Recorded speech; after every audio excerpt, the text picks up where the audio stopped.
On behalf of the American Academy of Neurology and in partnership with Neurology Today, it gives me great pleasure to introduce Dr. Natalia Rost. She's Chief of the Stroke Division of the Massachusetts General Hospital Department of Neurology and Professor of Neurology at Harvard Medical School. And she also serves as the American Academy of Neurology Science Committee Chair. Natalia, great to chat with you and see you. We're old kind of colleagues or whatever from the Mass General Partners, BIDMC, Children's Residency days. So good to see you back. We've grown up. That's right. That's right. Great to see you, Richard, and thank you for having me. Of course. So lots to talk about when it comes to science and the impact of COVID-19 on science in general. And one of the things that we definitely want to talk about is the impact of COVID-19 on the AAN meeting, and how do we, talk about our science? How do we present abstracts? I wanted to get an update on you from that. There was so much good science we were looking forward to: plenary presentations, platforms, abstracts, not just from our residents, but one of my research teams had a lot to present. So I'd love to talk to you about that, and then definitely transition and talk about, well, what is the impact on neurologic research, from basic science to clinical research? What do we do about clinical trials, missing data? How do we get up and running again? So lots of questions, but why don't you start? Give me your sage advice. Yeah. Well, first I wanted to say that for those of you who are disappointed that the science program never got a light of the day at the Toronto meeting, think about the sadness and the sense of loss that the science committee members and myself as a chair of science, which I consider to be one of the greatest privileges of my professional life, and also just even a greater fun to be able to be a part of.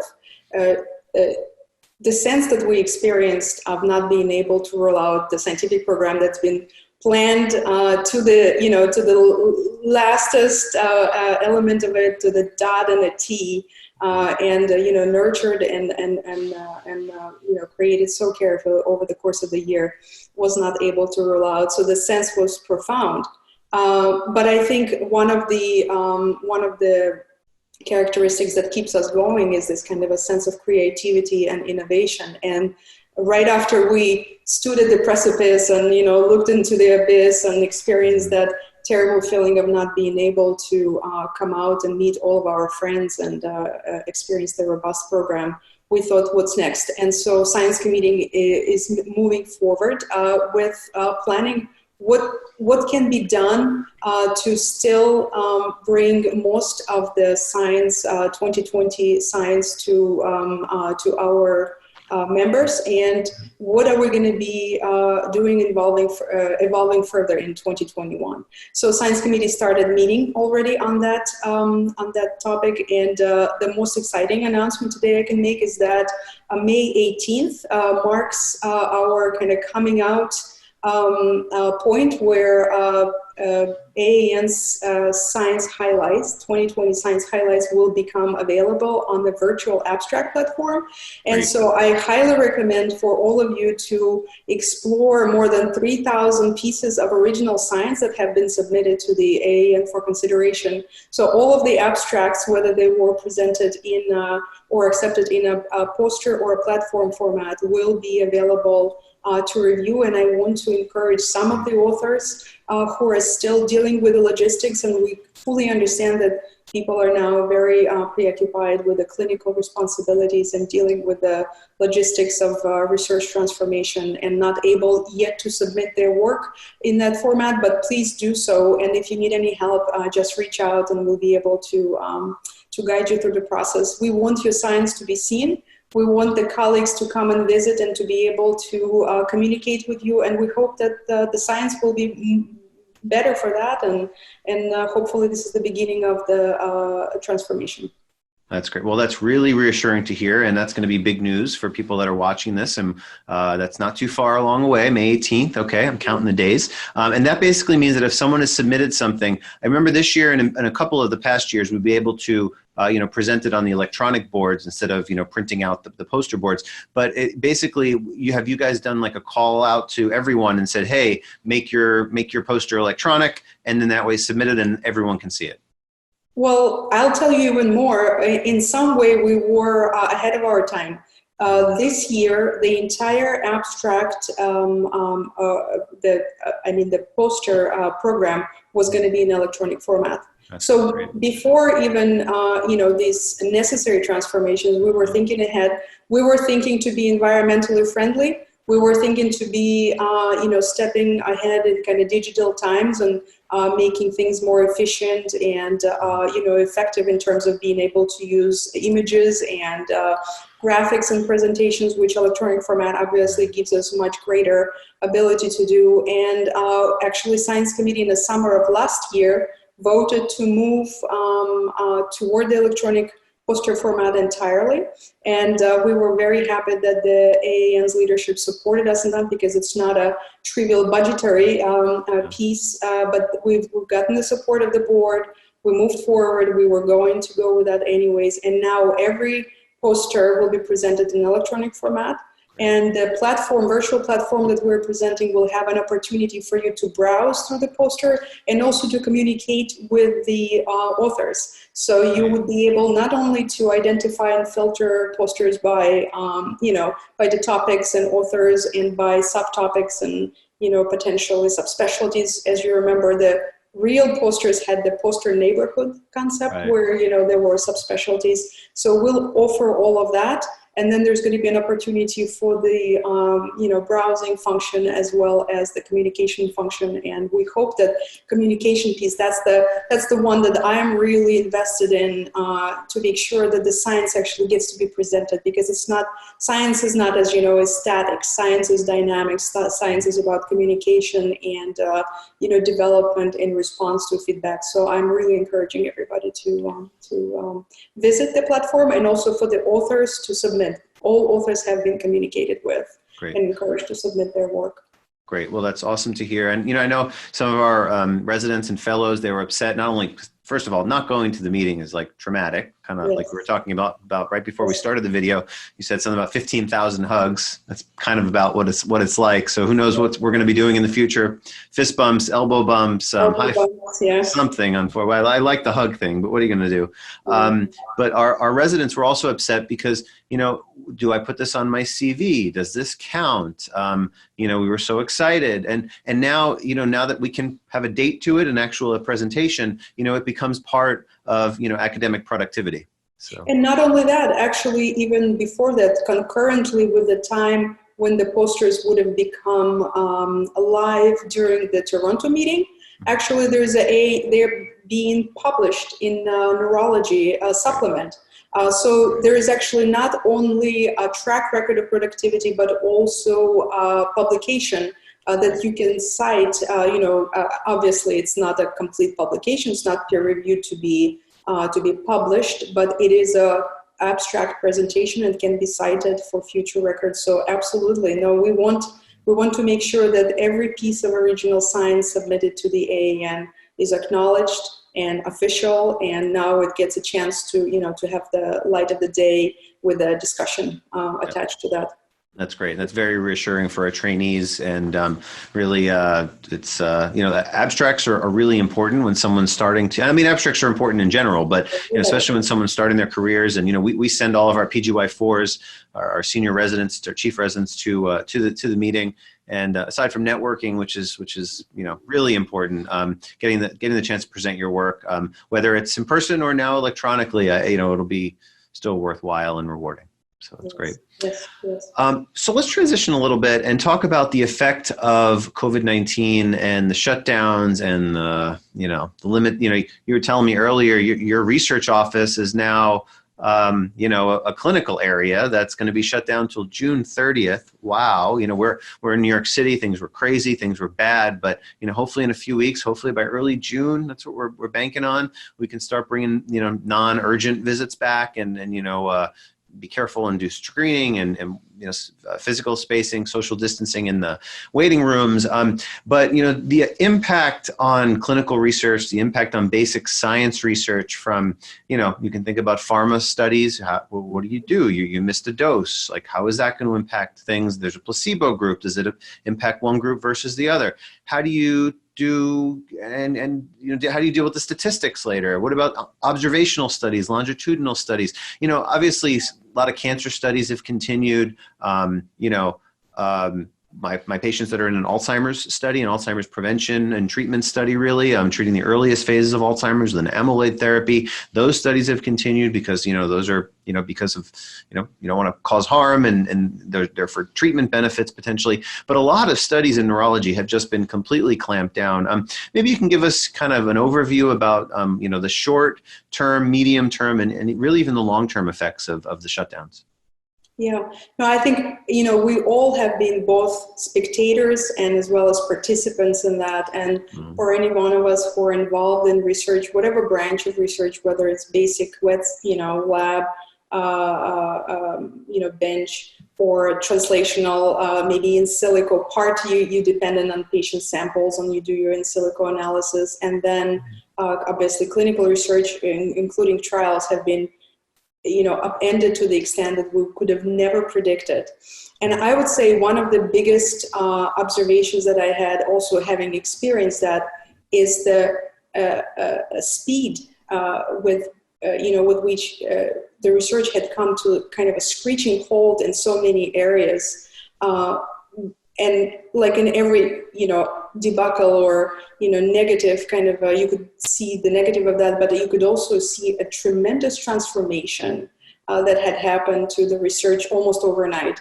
I mean, I saw the project managers that are managing large national-wide networks, overnight, literally, carry over the entire operation online and proceed smoothly, like as if nothing happened, and that was phenomenal to see how resilient and adaptable researchers are in light of this kind of a unprecedented transformation.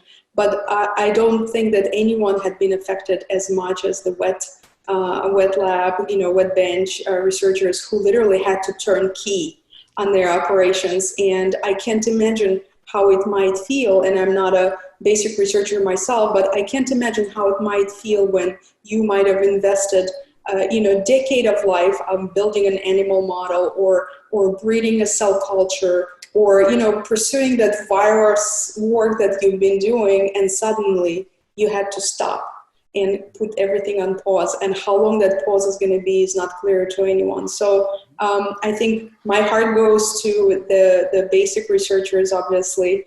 And, I know that their essential personnel has been instrumental in sustaining some of the irreplaceable or, essential key elements of their laboratory operations. And I would say with the clinical trials, a similar analogy where, we had to stop all in-person operations that were not, as you were saying, that were not deemed to be otherwise harmful to the patients, or where the risk of stopping the operations, whether it's the drug trials or interventions that otherwise, the risks would have outweighed benefits. And I've seen my colleagues basically maximizing their time on things that are not otherwise, you may not have enough time to dedicate. I don't know, working on IRB protocols. Maybe that's the, for the postdocs is the time to write the papers, et cetera. So there's been a lot of creativity, I would say, and I think a lot of courage, throughout the kind of the investigators and, all the clinical research and other research personnel in reinventing what it may look like and, short-term and long-term. But I do think that this entire episode is going to have a lasting research impact on research one way or the other. On one hand, we're probably going to learn everything we need to know about COVID, in a very short time. And I don't know about you, but a nerd in me or a geek in me is really excited to some extent. We're dealing with a disease that we've not seen before. And I mean, how many generations get to live through an era where you see a disease that is just literally emerged? So that's exciting. And I think the pace of discovery that we've experienced, at every possible aspect of this, COVID, from the virus identification to, to the pathophysiology, unraveling to neuro-COVID, developments, etc. All of that is super exciting. I also think it was a fantastic experience to see how funding agencies, right, like NIH and everybody else, was very nimble and fast to come on board and understand the implications of the pause on the regular research, and being understanding, and thanks to the AAN's advocacy effort, there's been a lot of support for the research NIH-funded investigators, at this time of COVID. At the same time, funding the COVID-related research. They were very quick on turning around and being able to formulate, COVID-related, potential effects on regular disorders, including neurological, as well as, COVID-specific research. So there'll be some and probably very exciting developments that we're going to continue to watch in the field of COVID. But also, I think there is this sense of loss of time, loss of the momentum, and loss of the opportunity in relation to everything that's non-COVID. And I think that's where a lot of us are also experiencing kind of this feeling of loss and feeling of, I think we're just mourning the fact that our patients are not benefiting from from what could have been in the past, developments that could have happened in the past several months. As you know, a whole, national-wide networks of clinical trials had to stop. StrokeNet in my area, in my field, had to hold most of the operations. There's several trials, as you said, medication-based trials that continued because we felt that the, not being able to deliver medications, let's say, to those who are receiving double-blind, randomized, treatments would be more harmful than risky. And we found a way to follow these patients, but there's no new enrollments, and we won't be able to make up for that gap. I think that we don't know the impact of this pause on the rest of the diseases, but I think that we need to emerge from this being stronger advocates for our own areas of disease that we know that got impacted by this pause, because, Alzheimer's didn't stop, neuromuscular disorders did not stop. Sure as heck, stroke did not stop. It just took a different form and a different connotation. But I think that all of that is going to be for us is yet to see. So we'll be able to assess the damage, so to speak, probably in the months to come. Yeah, agree. And, just like when you stop enrolling in a clinical trial, say you stop enrolling for 3 or 4 months, well, then you have a lot of making up to do. It definitely, messes up the statistical analysis part with missed visits. But then it realized, wow, if that drug was going to be approved, well, it's going to take another 4 to 6 months for that drug to be approved. And, maybe a silver lining here would be, our government and our world understands that, the FDA needs to approve drugs quickly. They've certainly approved things very quickly in the pandemic, which the Gilead drug, remdesivir, that was like 24, 36, 48 hours. It was like one study or a couple of studies. So, maybe I hope that, these sometimes delays with FDA approval and regulatory filings, and it takes, on fast track, it takes 8 months to 12 months, and the usual is 12 to 18 months. Maybe our government can think about things differently. And I was reading a report, the Congressional Research Service is like a branch of Congress where they come up with, policy statements, and they came out with this 20-page report to update Congress about federal spending, about research. And, guess what? This is a big deal. This is what's going to happen, and this is what we need to look out for. It's a good thing that, Congress is paying attention, and that the government is going to kind of give some maybe stopgap funding when needed, going to be paying attention to these limitations. And, hopefully the FDA will be more understanding about these things. I was reading, they use like a NASA term, mission critical versus mission essential, and trying to, put all of our research pursuits into those different buckets. But, I hope this, again, not much silver linings with the terrible impact this has had in our society, but if this can really open our eyes to, how we can facilitate research better, how can we be more nimble, like it's the government and the NIH is kind of like a big naval ship, right? You can't just turn on a dime is what I've been told before. Well, sometimes you got to turn on a dime, and when new things happen, hopefully this will broaden our ability to be proactive and not just reactive, or both. Yeah, and I also think you said the government is listening, but I also think people are listening as well. And I think that was one of the other many but other silver linings of this entire story is that the word science and scientists suddenly became a common lingo, right? Suddenly people started to realize that scientists are important. And the science is important because initially as the volume of information, or as you called it in one of your episodes, infodemic, starting to kind of permeate the society, suddenly people stop and think critically and say, wait a second, I want to hear this expert speak because we know that he's a scientist and we know that he's going to give you the information that is, that's the facts. And I think that is super important for us because obviously Congress is there to represent people, and when people speak, and if people speak for science, Congress will be listening even closer. And I think there is going to be some will in, perhaps expediting and, being, as you said, more nimble with regard to the funding and the areas that are potentially experience significant delay because of this COVID epidemic, or there may be some diseases will evolve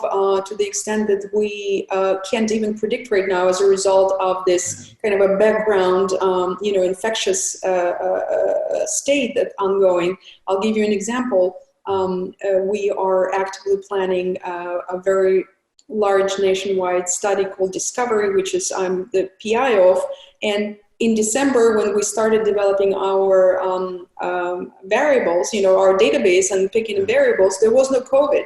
Yeah. And, as our protocol was going in for the IRB submission, we thought, and we were looking at our CRFs, the research forms that capture those variables, we said, wait a second. Yeah. We now actually need to introduce new variable as a past medical history, because by the time we're ready to enroll patients in September, which hopefully will still go forward, this is going to be an important piece of the history. And so, all of that is obviously, and who knows, maybe COVID infection would affect the recovery of stroke patients with regard to the cognitive outcome. We don't know that, but we will try to capture that information. So it's fascinating. All sorts of feelings and emotions going through the mind of a scientist when you think about it, but fascination is certainly in the daily excursion. Yeah, from a regulatory perspective, you're right. I mean, you have all these trials that are ongoing. COVID's never been asked about. That can absolutely shift outcomes from not just neurologic diseases, but across medical diseases. And we're unsure about the cognitive stuff. We're unsure about this and that, but, definitely effects on stroke risk and definitely effects on other things. And there would be a little this, a little that. Kawasaki is being found in children. Who knows how this is going to change biomarkers, and biomarkers are endpoints in clinical trials. So there's a lot we don't know. When the NIH, there was a deadline for grants that I think it was April 5th was one of the deadlines. And they came out and said, okay, if you need more time due to COVID, you can, put a cover letter or something. And then they kind of just shifted and said, you know what, we're just going to move the deadline to May 1st. But even if you need more time, have a cover letter. It's just, I don't know. NIH can be tough sometimes and rigorous and it's great and it's so helpful and all that kind of stuff, but it's also pretty tough because they have to have stringent rules. But the fact that there was a lot of flexibility, I hope that type of flexibility and it really just carries over. I mean, there have been circumstances before when NIH extended deadlines for submissions and allowed, extensions for progress reports, et cetera, due to disasters, like Hurricane, Sandy or, et cetera. So that had happened before.